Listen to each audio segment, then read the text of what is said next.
Namaku Fitri. Aku seorang istri, sekaligus ibu dari seorang anak laki-laki berusia 5 tahun. Aku berasal dari sebuah desa kecil di Kalimantan Barat. Suamiku, Dedi, bekerja serabutan, tidak menentu, dan seringkali itu tidak cukup untuk mencukupi kebutuhan kami. Kami hidup sederhana. Terkadang aku merasa bahwa tak ada yang bisa kulakukan untuk mengubah keadaan kami. Namun, aku tahu satu hal, hidup harus terus berjalan. Mungkin, itulah yang membuatku terpaksa menerima tawaran itu. Mbak Reni, tetanggaku, datang kepadaku dengan sebuah janji. Tawaran bekerja di luar negeri, di Kamboja, dengan gaji 20 juta sebulan. Kerja pabrik elektronik, fit. Bersih, nggak ada yang aneh. Katanya dengan percaya diri. Proses paspor dan tiket sudah diurus. Katanya, aku tidak perlu repot-repot. Itu terdengar seperti berkah.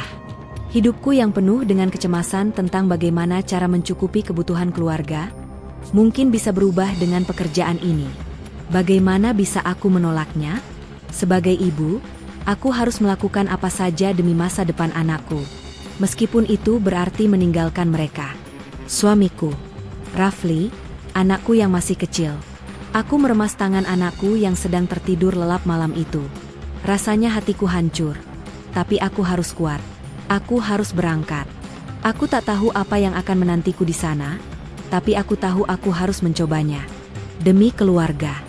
Pagi itu, aku mengemas segala sesuatu dengan hati yang berat. Dedi mengantar aku ke bandara, wajahnya penuh cemas, tapi dia tak mengucapkan kata-kata yang bisa menghalangiku. Aku tahu, dia juga mengerti kenapa aku harus pergi. Meskipun dia tidak pernah siap dengan kenyataan ini. Jaga diri kamu, Fit, ucapnya dengan suara yang tertahan, matanya sedikit berkaca-kaca. Rafli butuh kamu. Kita butuh kamu. Aku hanya mengangguk. Aku berusaha tersenyum, meski di dalam dada aku merasakan sesak yang begitu kuat. Aku ingin berteriak, memberitahunya bahwa aku tidak siap, bahwa aku lebih memilih untuk tetap tinggal. Namun aku tidak bisa. Aku sudah berjanji. Sesampainya di bandara, suasananya terasa asing. Begitu banyak orang, tetapi aku merasa terasing. Aku mengikuti Mbak Reni dan beberapa perempuan lain yang juga ikut berangkat. Mereka terlihat tidak khawatir. Mungkin mereka sudah lebih sering pergi ke luar negeri. Namun, aku merasa ada yang aneh. Aku tidak tahu apa yang membuatku merasa begitu, tapi perasaan itu semakin kuat. Kami dibawa ke ruang tunggu yang sepi, jauh dari keramaian. Kami hanya menunggu tanpa banyak bicara. Setiap detik terasa semakin berat.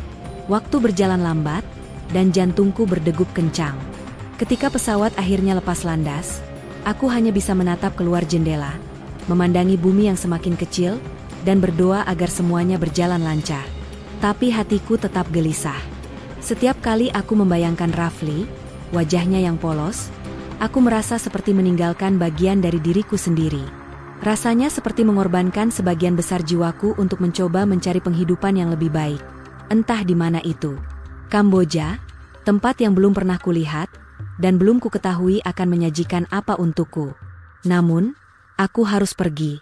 Aku harus melangkah maju, untuk mereka. Sesampainya di Bandara Phnom Penh, kami tidak disambut dengan kehangatan atau sambutan resmi seperti yang aku bayangkan. Sebaliknya, sekelompok pria berwajah keras menjemput kami. Mereka tidak tersenyum. Mereka hanya mengarahkan kami ke mobil van dengan sikap dingin. Tak ada penjelasan, tak ada rasa ramah. Kami hanya dipaksa naik. Perjalanan menuju tempat tujuan terasa panjang dan penuh ketidakpastian. Aku duduk dengan diam, mencoba memahami apakah ini benar-benar langkah yang tepat. Kami melintasi jalan-jalan kota yang asing, jauh dari keramaian yang ada di pikiranku. Semua tampak berbeda, lebih sepi, lebih misterius. Tidak ada yang bicara, hanya suara mesin mobil yang terdengar. Aku mulai merasa takut. Kenapa mereka begitu diam? Apa yang sebenarnya terjadi di sini? Kenapa aku merasa seperti sudah terperangkap? Sebuah perasaan aneh mulai muncul, dan itu terus membayangi pikiranku. Aku menatap keluar jendela, berusaha menenangkan diriku, tapi semua yang kulihat hanya jalanan gelap dan sepi. Sesuatu di dalam diriku berbisik bahwa aku mungkin telah membuat kesalahan besar.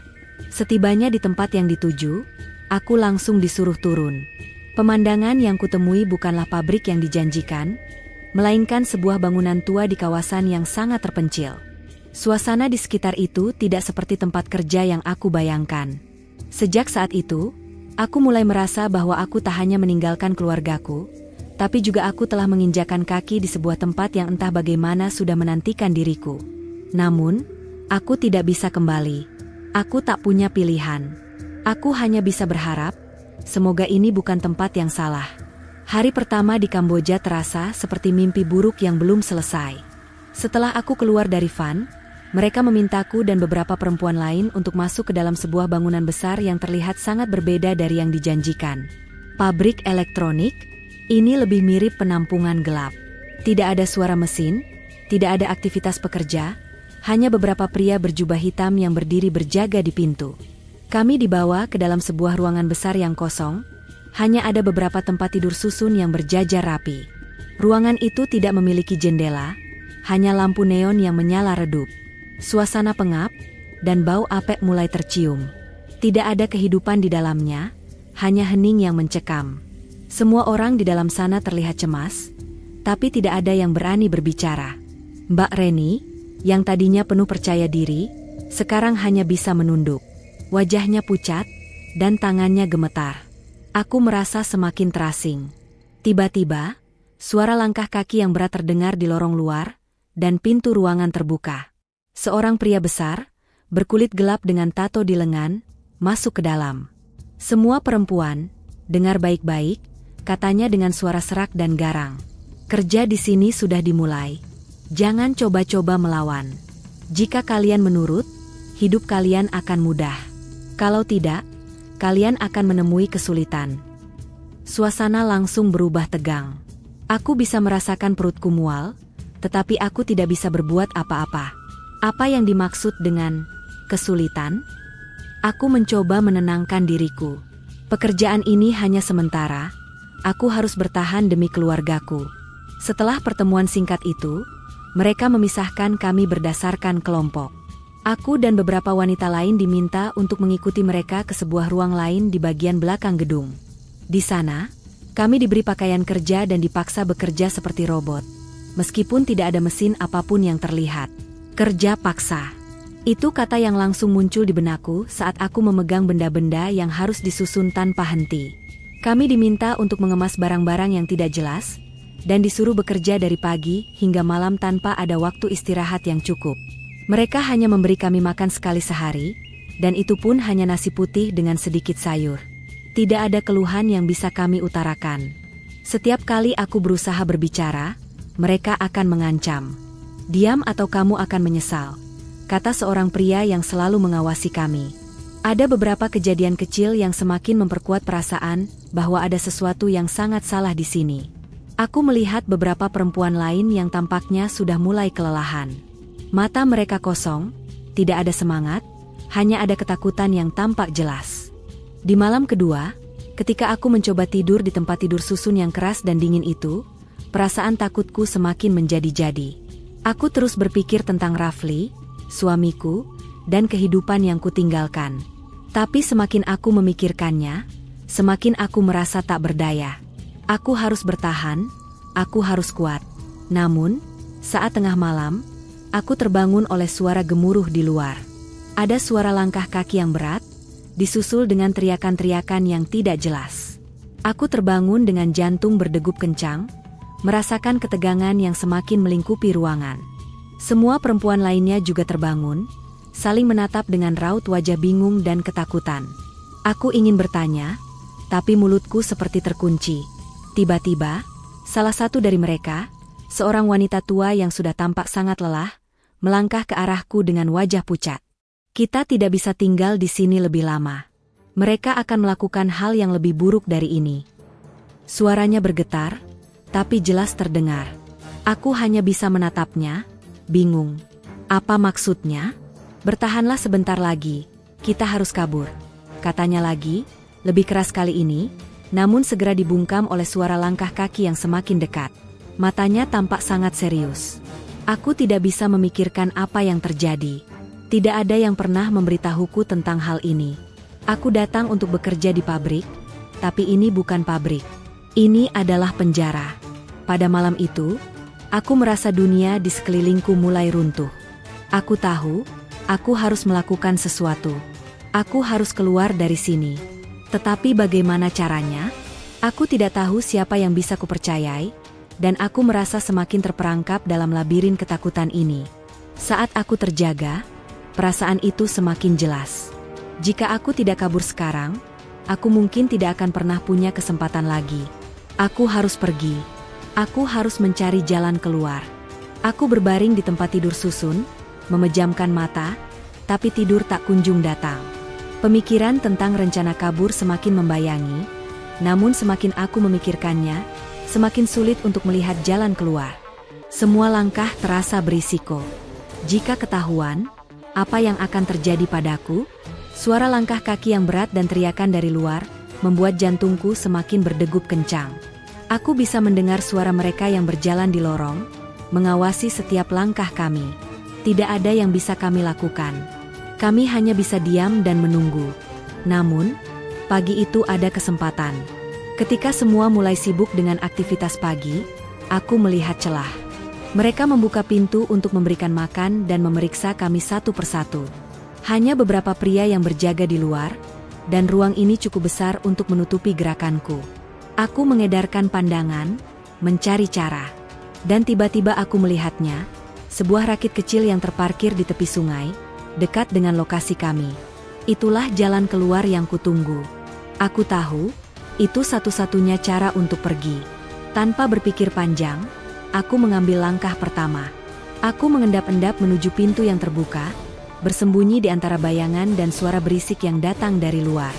Jantungku berdetak lebih cepat dari biasanya, namun aku terus melangkah. Tidak ada waktu untuk ragu. Saat aku berhasil sampai di luar, udara terasa lebih segar meski hatiku masih berdebar kencang. Aku bergerak cepat ke arah rakit yang terparkir di tepi sungai, berharap mereka tidak menyadari kepergianku. Aku menahan napas saat salah satu pria berjaga melintas, tetapi dia tidak melihatku. Ketika aku naik ke rakit, aku merasa seperti melangkah ke dunia yang baru. Rasanya seperti kebebasan, meskipun masih jauh dari aman. Aku mengayuh rakit itu dengan sekuat tenaga, berharap bisa menjauh dari tempat itu. Aku tahu ini adalah langkah paling berani yang pernah kuambil, dan hanya ada satu tujuan di benakku, kabur dari semua ini. Namun, tak lama setelah aku mulai menyusuri sungai, aku mendengar suara keras dari kejauhan. Suara langkah kaki yang berlari mendekat. Mereka tahu aku kabur. Aku berusaha mengayuh lebih cepat, tapi rasa takut mulai menguasai diriku. Apakah mereka akan menangkapku sebelum aku bisa melarikan diri? Suara langkah kaki itu semakin keras, semakin dekat. Aku bisa merasakan jantungku yang berdebar kencang, hampir seolah ingin keluar dari dadaku. Aku mengayuh rakit itu lebih cepat, namun arus sungai yang deras tidak membantuku. Setiap kali aku melihat ke belakang, bayangan para pria itu semakin jelas. Mereka sudah mendekat. Aku berusaha untuk tetap tenang, tapi ketegangan semakin menguasai pikiranku. Rakit ini terlalu kecil untuk menampung kecepatan dan ketegangan yang kurasakan. Tanpa pilihan lain, aku memutuskan untuk mencari tempat berlindung di sepanjang sungai. Sungguh, aku tidak tahu apakah itu keputusan yang bijak, tapi tidak ada waktu untuk berpikir panjang. Saat aku menarik rakit ke tepian, aku merasa tanah yang kutapaki mulai goyah. Ternyata, itu adalah semacam tepi hutan lebat. Aku mendorong rakit lebih jauh ke dalam hutan, berharap bisa bersembunyi sejenak dari para pengejarku. Aku duduk terengah-engah di dalam hutan, mencoba menenangkan diri. Ketika aku menoleh ke belakang, aku bisa melihat beberapa pria itu sudah sampai di tepi sungai, terlihat bingung mencari arah. Namun mereka tidak melihat aku. Aku menghela napas panjang, tetapi ketegangan masih menyelimutiku. Aku tahu ini bukan akhir. Mereka pasti akan mencariku. Sementara aku bersembunyi, pikiranku terus berkecamuk. Apa yang akan aku lakukan selanjutnya? Aku harus bergerak. Tapi kemana? Hutan ini terasa begitu asing. Tidak ada petunjuk, hanya pohon-pohon besar yang menghalangi pandanganku. Aku mendengar suara sesuatu bergerak. Langkah kaki lagi. Aku langsung membeku. Dengan hati-hati, aku menyelusuri hutan itu, berusaha untuk tidak mengeluarkan suara. Setiap gerakan yang kulakukan terasa begitu keras di telinga. Bahkan suara napasku sepertinya terdengar sangat nyaring di tengah kesunyian hutan. Tidak lama kemudian, aku melihat sebuah jalan setapak yang lebih lebar. Aku berjalan perlahan, berpikir untuk mencari petunjuk atau tanda yang bisa membantuku keluar dari hutan ini. Ketika aku berjalan lebih jauh, aku melihat sebuah rumah kecil dari kejauhan. Apakah ada orang di sana? Aku merasa bimbang. Haruskah aku mendekati rumah itu? Atau mungkin lebih baik menghindarinya? Takut itu adalah jebakan? Namun aku tidak punya pilihan lain. Aku harus mencari bantuan. Aku melangkah perlahan menuju rumah kecil itu. Jantungku berdegup kencang, dan rasanya seperti setiap langkah yang kutempuh semakin berat. Rumah itu tampak sederhana, dengan dinding kayu yang sudah mulai rapuh. Di luar, ada pagar kayu rendah yang tertutup rapat. Tidak ada tanda-tanda kehidupan yang jelas, namun aku bisa melihat asap tipis keluar dari cerobongnya. Sepertinya ada seseorang di dalam. Aku menghentikan langkahku sejenak, menimbang-nimbang apa yang harus kulakukan. Semua kemungkinan buruk berputar di pikiranku. Apakah ini jebakan? Apakah orang ini bekerja dengan para pengejar yang mengejarku? Namun, aku tidak bisa terus bersembunyi di hutan. Aku butuh bantuan, dan ini satu-satunya tempat yang terlihat ada kehidupan. Dengan hati-hati, aku mendekat ke pintu dan mengetuknya pelan. Beberapa detik berlalu sebelum pintu itu terbuka sedikit. Seorang pria tua muncul di balik pintu. Wajahnya keriput, matanya sayu, tapi ada sesuatu dalam tatapannya yang membuatku merasa dia bukan bagian dari kelompok yang mengejar kami. Ya? Suaranya terdengar agak berat, seperti baru bangun tidur. Aku butuh bantuan, kataku dengan terbata, berusaha menahan rasa takut yang menyelimutiku. Ada orang yang mengejar aku. Aku tidak tahu harus kemana. Dia memandangku beberapa detik, seolah menilai apakah aku bisa dipercaya. Aku bisa merasakan ketegangan itu. Apakah dia akan menolongku, atau menyerahkanku ke mereka? Namun, setelah beberapa saat yang terasa lama, pria itu akhirnya mengangguk pelan. "Ayo masuk," katanya sambil membuka pintu sedikit lebih lebar. Aku menghela napas lega dan melangkah masuk ke dalam rumahnya. Di dalam, suasananya lebih hangat dan nyaman dibandingkan dengan hutan dingin di luar. Di sudut ruangan, ada api unggun kecil yang menyala, memancarkan cahaya redup.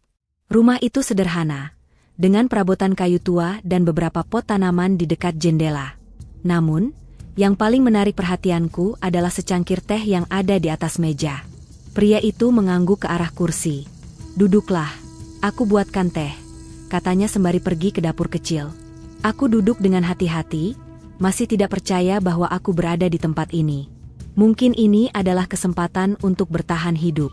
Sambil menunggu, pikiranku kembali ke kejadian-kejadian sebelumnya. Aku masih tidak bisa melupakan perasaan terperangkap di dalam penjara itu, dan bagaimana rasanya ditinggalkan begitu saja oleh harapan. Namun sekarang, ada sedikit cahaya di ujung terowongan. Pria itu kembali dengan secangkir teh hangat. Dia menatapku dengan penuh perhatian, seolah menunggu aku untuk berbicara lebih lanjut. "Ada apa yang terjadi padamu, anak muda?" tanyanya dengan lembut. Aku menghirup teh itu, merasakan kehangatan yang mulai menenangkan saraf-sarafku yang tegang. Aku berasal dari Indonesia. Saya datang ke sini untuk bekerja, tapi mereka memaksa kami bekerja dengan cara yang sangat buruk. Mereka menyiksa kami. Aku kabur, tapi sekarang mereka mengejarku. Pria itu mendengarkan dengan seksama, tanpa berkata apa-apa.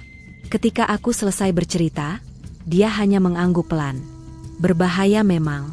Mereka adalah orang-orang yang tidak tahu rasa kasihan. Tapi kau masih bisa bertahan. Kita harus segera pergi dari sini. Aku terdiam, bingung. Kemana kita pergi? Ke tempat yang aman, jawabnya singkat. Aku akan bantu. Tapi kita harus hati-hati. Mereka akan mencari kemana-mana. Aku mengangguk, merasakan ketegangan yang mulai meningkat lagi. Mereka pasti akan mencariku, dan aku tak tahu seberapa lama aku bisa bertahan. Namun, tiba-tiba terdengar suara gaduh dari luar. Langkah kaki yang berat, diiringi dengan teriakan. Mereka sudah sampai di sini. Aku tahu, mereka akan mencari di setiap sudut desa ini.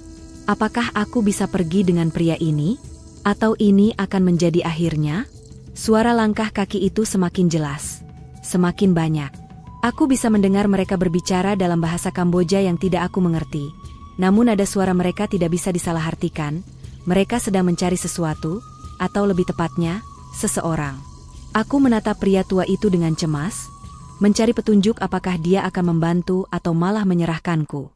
Dia berdiri, berjalan ke jendela, dan mengintip dari balik tirai. Mereka datang ke sini, katanya pelan, wajahnya serius. Lalu bagaimana? Tanyaku, suaraku bergetar. Apa yang harus kita lakukan?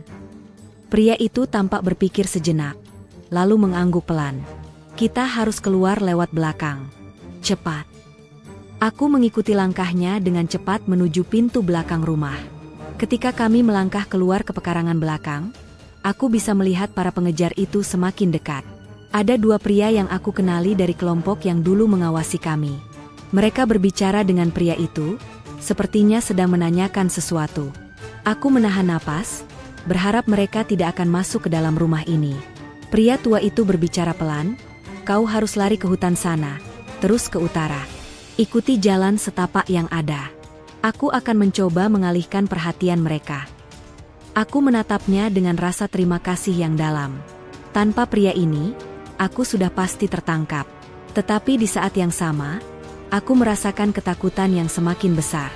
Apakah aku bisa berhasil melewati hutan ini? Apakah aku bisa selamat? Apa yang akan terjadi padamu? Tanyaku, suara aku serak karena takut. Dia hanya tersenyum tipis, seolah-olah sudah mempersiapkan diri untuk apapun yang akan terjadi. Jangan khawatirkan aku. Lakukan apa yang harus kau lakukan. Aku mengangguk dan berlari ke arah hutan. Setiap langkah terasa semakin berat, tubuhku mulai lelah, dan pikiran penuh kecemasan. Pengejaran ini belum berakhir. Aku tahu, mereka masih mengikuti jejakku. Aku harus berlari lebih cepat, lebih jauh dari mereka. Hutan di depan tampak begitu lebat, dengan pepohonan yang rapat, seolah menutup jalan dan menghilangkan semua petunjuk. Aku berlari melewati semak-semak, ranting-ranting yang menyentuh wajahku, kaki yang tersandung akar-akar pohon. Rasa takut itu semakin kuat, tapi aku tidak bisa berhenti. Aku tahu, berhenti berarti penangkapan. Namun, tiba-tiba aku merasakan sesuatu yang aneh. Langkah kakiku berhenti secara tidak sengaja. Di depan aku, ada suara berderak. Sesuatu, atau seseorang, bergerak di balik pohon. Aku menahan napas, mencoba untuk mendengarkan. Ini bukan suara yang biasanya aku dengar di hutan. Tiba-tiba, sebuah tangan besar menyentuh pundakku.